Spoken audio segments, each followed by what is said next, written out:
60대 공무원 연금 나오자마자 친구 모임부터 끊었다. 다들 이유 듣고 부러워했다.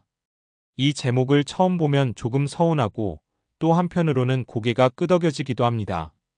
정말 평생을 함께한 친구 모임을 끊을 정도라면 그만한 이유가 있었겠죠. 은퇴를 앞두거나 이미 은퇴한 분들이라면 한 번쯤 이런 생각을 해보셨을 겁니다. 이제는 나를 위해 살고 싶다. 남 눈치 안 보고 내 시간대로 살고 싶다.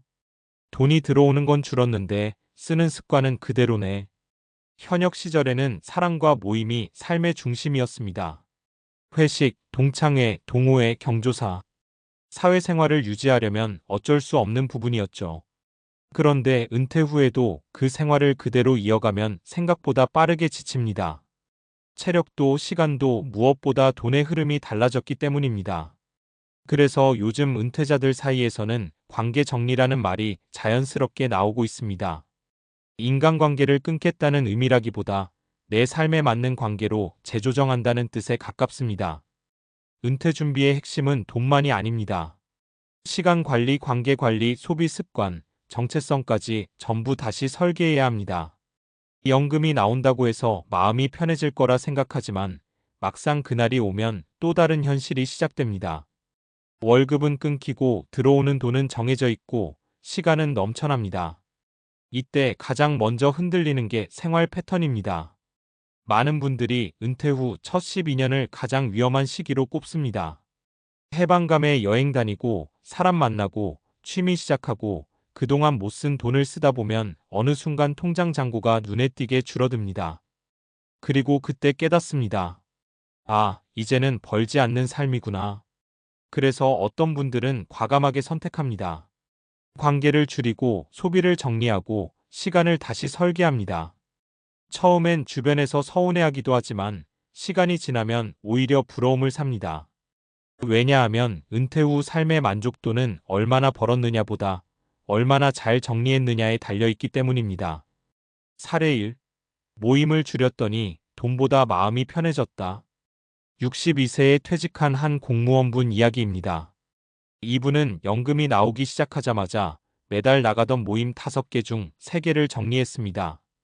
처음에는 친구들이 섭섭해했다고 합니다. 이제 돈 아끼려고 그러냐는 농담도 들었고요. 그런데 이분 말이 인상적이었습니다. 돈 때문이 아니라 에너지 때문이야.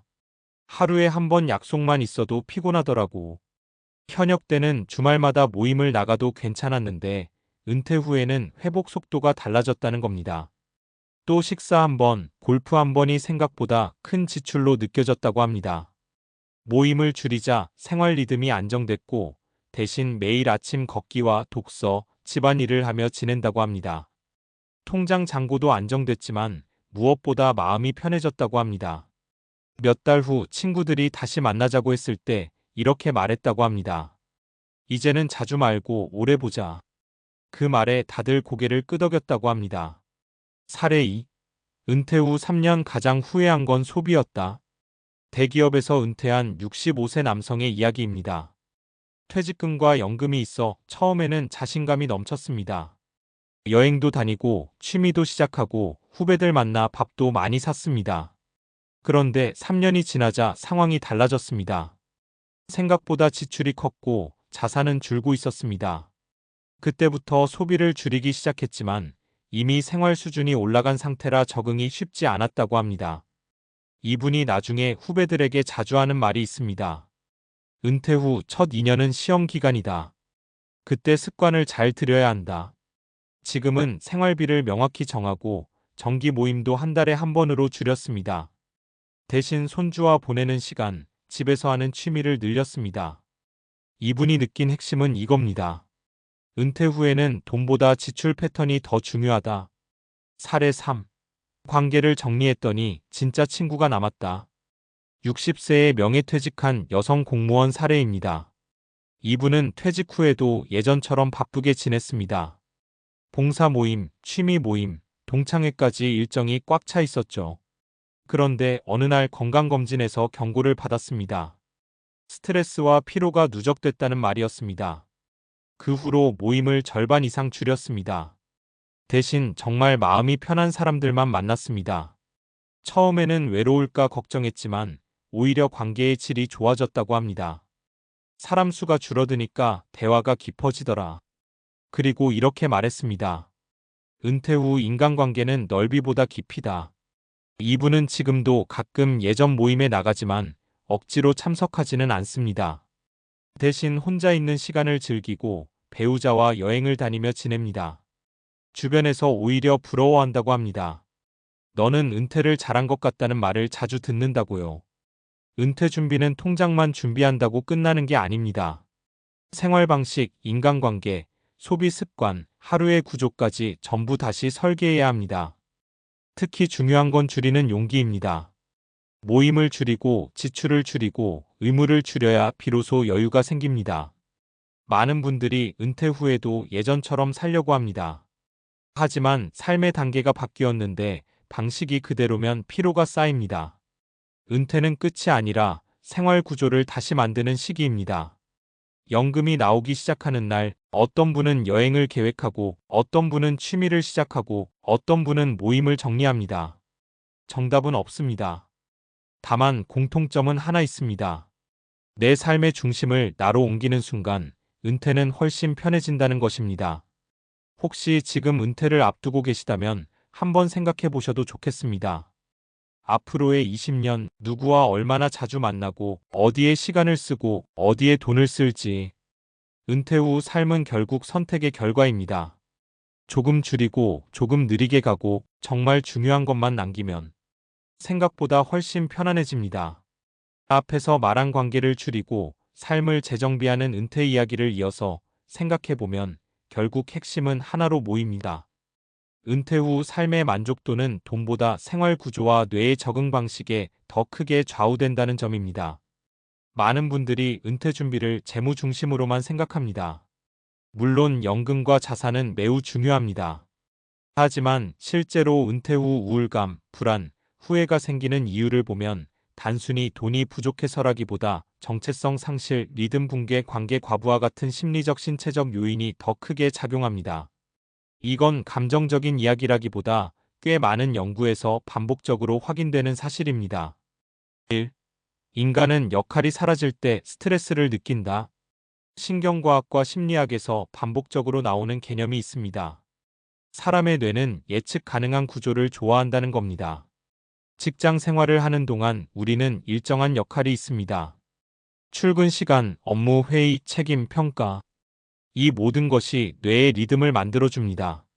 그런데 은퇴를 하면 이 구조가 갑자기 사라집니다. 자유가 생기지만 동시에 뇌는 혼란을 느낍니다. 이를 역할 공백 스트레스라고 부르기도 합니다. 실제로 은퇴 직후 12년 사이에 우울감, 수면 패턴 붕괴, 과소비, 과도한 모임 참여가 늘어나는 경향이 있다는 연구가 많습니다. 왜냐하면 뇌가 새로운 구조를 찾으려 하기 때문입니다. 그래서 사람을 더 만나고 약속을 늘리고 활동을 과하게 잡습니다. 하지만 체력과 수입은 예전과 다르죠. 결국 피로와 지출이 동시에 쌓입니다. 앞서 나온 공무원 사례처럼 모임을 줄였을 때 오히려 편해졌다는 건 단순한 성격 문제가 아닙니다.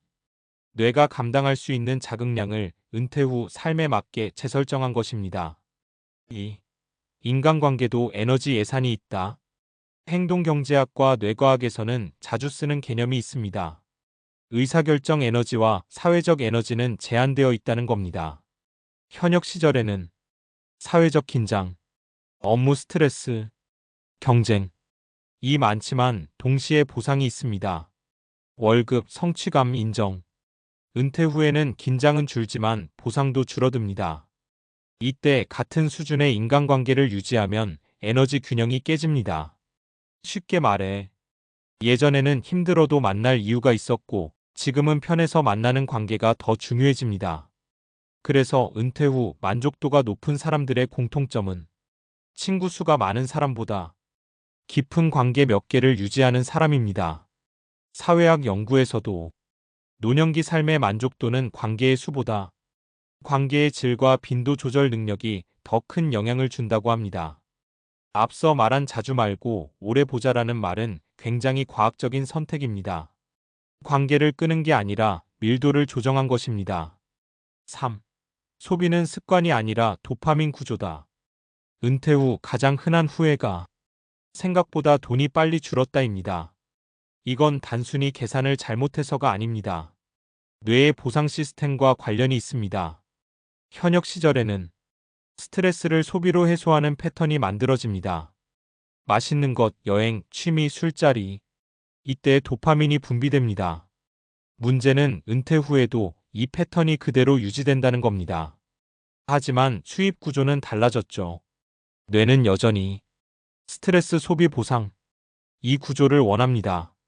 그래서 은퇴 초기에 여행 과다, 취미 장비 과다 구매, 모임 지출 증가가 나타납니다. 이걸 억지로 참으면 스트레스가 쌓이고 그대로 두면 자산이 줄어듭니다. 그래서 만족도가 높은 은퇴자들은 소비를 줄이는 대신 보상 구조를 바꿉니다. 예를 들어 걷기, 독서, 가벼운 운동, 집에서 하는 취미, 봉사활동. 이런 활동은 도파민과 세로토닌을 안정적으로 만들어줍니다. 돈이 거의 들지 않으면서도 만족도가 높습니다. 앞서 사례에서 걷기와 독서를 시작한 분이 마음이 편해졌다고 했죠. 이건 단순한 취미가 아니라 뇌 보상 시스템을 재설계한 것입니다. 4. 은퇴 후 행복을 결정하는 3가지. 여러 연구를 종합하면 은퇴 후 삶의 만족도를 결정하는 핵심은 3가지입니다. 1. 하루 구조, 기상시간, 식사, 활동, 수면. 이 일정하게 유지될수록 안정감이 높습니다. 이 관계 밀도, 사람이 많을 필요는 없습니다. 편한 사람 몇 명이면 충분합니다. 3. 의미 있는 반복 활동, 매일 하는 작은 일, 예 운동, 돌봄, 공부, 봉사. 이 3가지가 안정되면 연금이 많지 않아도 만족도가 높습니다. 반대로 이 구조가 무너지면 자산이 많아도 불안감이 커집니다. 5. 왜 어떤 사람은 은퇴 후 더 편해질까? 은퇴 후 잘 지내는 분들을 보면 특별히 더 부자가 아니라 전환을 잘한 사람입니다. 역할 중심, 생활 중심, 관계 확장, 관계 선택, 소비 보상, 활동 보상. 이렇게 바꾼 분들입니다. 그래서 처음 제목의 이야기, 연금 나오자마자 모임을 줄였다는 선택은 어쩌면 굉장히 전략적인 행동입니다. 그분은 돈을 아끼려 했던 게 아니라 에너지를 지키려 했고, 시간을 지키려 했고, 앞으로의 20년을 길게 보려 했던 겁니다. 그리고 주변 사람들이 부러워했다는 건 그 선택이 결국 안정적인 삶으로 이어졌다는 증거일 가능성이 큽니다. 은퇴는 끝이 아니라 생활 실험이 시작되는 시기입니다. 처음 23년은 조금 줄이고, 조금 느리게 가고, 조금 관찰하면서 내 리듬을 찾는 시간이 필요합니다. 혹시 지금 은퇴를 앞두고 계시거나 이미 은퇴하셨다면 이 질문을 한번 스스로에게 던져보셔도 좋겠습니다. 나는 지금 에너지보다 약속이 많은가? 나는 수입보다 지출 구조가 큰가? 나는 편해서 만나는가? 습관이라 만나는가? 나는 하루가 안정적인가? 이 질문에 대한 답이 앞으로의 은퇴 만족도를 꽤 정확하게 알려줍니다. 결국 은퇴 후 삶은 얼마를 벌었느냐보다 어떻게 줄였고 무엇을 남겼느냐로 결정됩니다.